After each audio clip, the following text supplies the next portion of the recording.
의도적인 법 만들기는 사람이 화형과 화약보다 그 파괴력이 더 파괴적이다.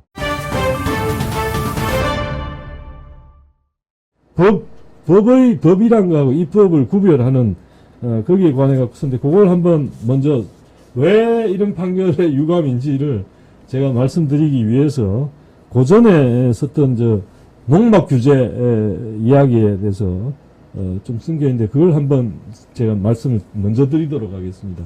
농막 규제가 그러니까 여러분 기억하시겠는지 모르지만 얼마 전에 농막 규제라는 게 있었죠. 거기서 잠을 자면 뭐 안 된다. 그걸 갖다가 입법을 예고하니까 뭐 그러니까 그 시골에 이제 들어가서 큰 집은 못 짓더라도 농막 조그맣게 지어놓고 거기서 뭐 이렇게 좀 말하자면 귀촌 생활을 좀 계획했던 분들이 굉장히 실제로 또 그걸 갖고 있는 분들이 농막을 갖고 거기서 잠자면서 좀 주말에 거기에 농사도 짓고 좀 하셨던 분들이 크게 반발했다고 하는데요. 그러니까 거기에 한번 거기 다시 한번 거기 쓴 것 좀 올려보시겠어요? 예, 여기 보면 조금 크게 할까요? 크기를. 그래서 최근 이제 정부가 이제 농막에서 숙박을 금지하는 걸 갖다가 이제 하니까 그러니까 거기에 나온 댓글을 제가 하나 이렇게 인용을 했는데요. 그러니까 뭐라 그랬냐면 거기에 농지 한 귀퉁이에 코딱지만한 집을 지어가지고 주말에 전원을 즐기겠다는 게 뭐가 그리 큰 죄냐. 그게 나라에 뭐 그렇게 부담이 되냐. 그게 농지기 때문에 안 된다면 그러면 법을 바꾸면 되는데 이제 국민들도 좀 인간다운 삶을 추구하게 해라. 그거 좀 하면 안 되냐. 뭐 이런 댓글이 있길래 일단 댓글을 제가 인용을 했습니다. 이렇게 한 거는 이제 사실은 법이란 거하고 입법이란 거하고 구분해서 잘 쓰지 않기 때문인데요.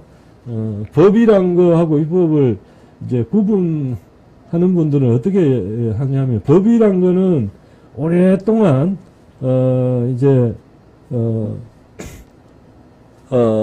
박경료 님도 들어오셨네요. 이색경제. 예, 이렇게 또 응원해 주셔서 예, 감사합니다. 저도 감사합니다. 예, 김숙님도 들어오셨고, 예, 서울 남사님, 왕돈이님도 들어오셨네요. 예, 예, 반가운 이름들이 이렇게 같이 되니까 더 힘이 납니다. 예, 감사합니다.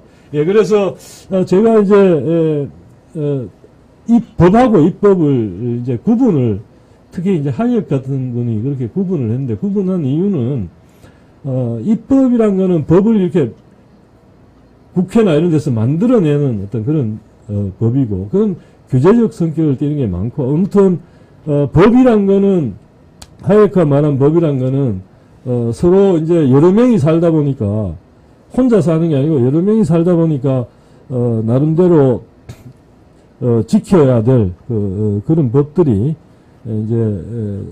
이제 점점 진화해 나오는 거죠. 그러니까 세월의 그걸 이긴 법, 세월을 그래서 법원이 사람들이 그런 상호 서로가 거래를 하거나 뭔가를 할 때 일반적으로 지키는 것들이 규칙들이 뭐가 있는지 그걸 잘 살펴서 이제 오랜 세월 동안 어떤 뭐랄까 그 발달되어 온 나름의 규칙 그걸 갖다가 법이라고 부르고 국회에서 다수결로 이걸 갖다 지금부터 이거는 모든 사람이 따르도록 한다 이렇게 만든 게 이제 입법이고 그래서 그런 점에서 이제 조금 다르죠. 다르고 입법은 한편으로는 이런 게 무슨 문제가 나오면 이런 거 해결하기 위한 방법으로 그런 것들을 이렇게 뚝딱뚝딱 만들기도 하는데 그게 이제 그거하고는 법이란 거하고는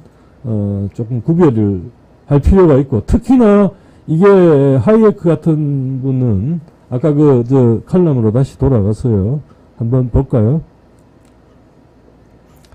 제가 인용해 놓은 게 있는데 아까 농막 그 밑으로 내려가면 구분하는데 뭐라 그래 약간 더 위에 약간 위에 예.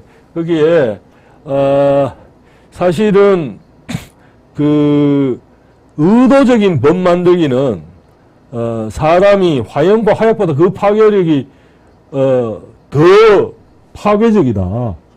화약, 약이나 화약보다 더 파괴적인데, 이제 이게 의도적인 법 만들기가 이제 최근 이제 국회를 통해 사람들이 이제 이런 의도적인 법을 만들기 시작했는데, 아직까지도 이게 이제 훨씬 더 파괴적이기 때문에 그럼에도 이걸 파괴되지 않도록 잘 통제하는 방법을 아직 사람들이 아직 익히지 못하고 있다고 이렇게 썼어요. 그래서 그런 점에서 이제 농막 규제 또 그 법안을 내갖고 그 농막 규제를 하게 되면 어떻게 됩니까? 그게 결국은 입법이 거죠. 법이 아니라 이 발견한 법이 아니라 사람들이 이때까지 발견한 법은 오히려 자기의 소유물에 대해서 다른 사람에게 피해를 주지 않는 한 자기가 자기 소유물 안에서는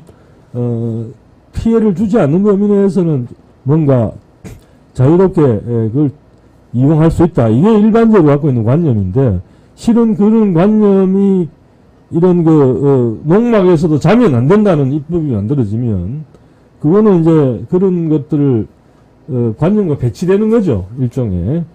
그런데 그런 것들을 만듦으로써 이게 때로는 훨씬 더 큰 해악을 미칠 수 있는데, 폭발물처럼, 화약처럼. 근데 그만큼 조심스럽게 이걸 다루는 게 아니다. 이런 이야기를 하고 있거든요. 하고 있는데, 이게 이제, 그런데, 제가 이걸 이렇게 쓰고 난 다음에, 다행히,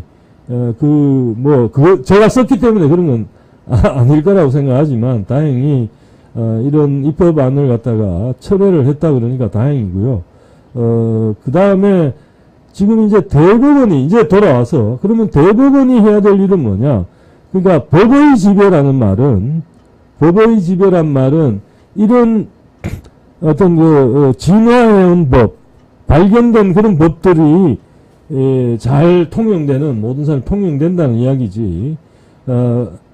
특정 목적을 위해 갖고 입법을 해가지고 막 그냥 그걸 갖다가 모든 사람에게 강제하는 것들을 막 하는 그런 식으로 그런 법들이 입법이 지배하는 어떤 그런 의미는 아닙니다. 오히려 대법원이 그런 입법이 국회에서 그런 것들이 만들어질 때 때로는 헌법재판소가 때로는 대법원의 판례를 통해서 그런 입법이 문제 있는 걸 갖다 지적해주는 그런 어떤 사회 질서, 자생적으로 만들어지는 질서를 지켜주는 그런 법을 지키는 게 이제 대법원의 역할이죠. 그래서 여러분들, 그러니까, 룰 바이 로라는 말을 쓸 때, 룰 바이 로 그러면, 룰 오브 로 그럴 때는 어떤 발견된 법에 의한 어떤 지배라면, 룰 바이 로는 그냥 통치를 위해서 필요하면 법 만들어 모두 따르라 이렇게 해서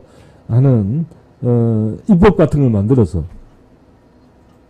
어떤 그런 것들이 이제 룰 바이로죠. 그래서 그거와 룰 바이로하고 룰 오브 로를 좀 구별할 필요가 있는데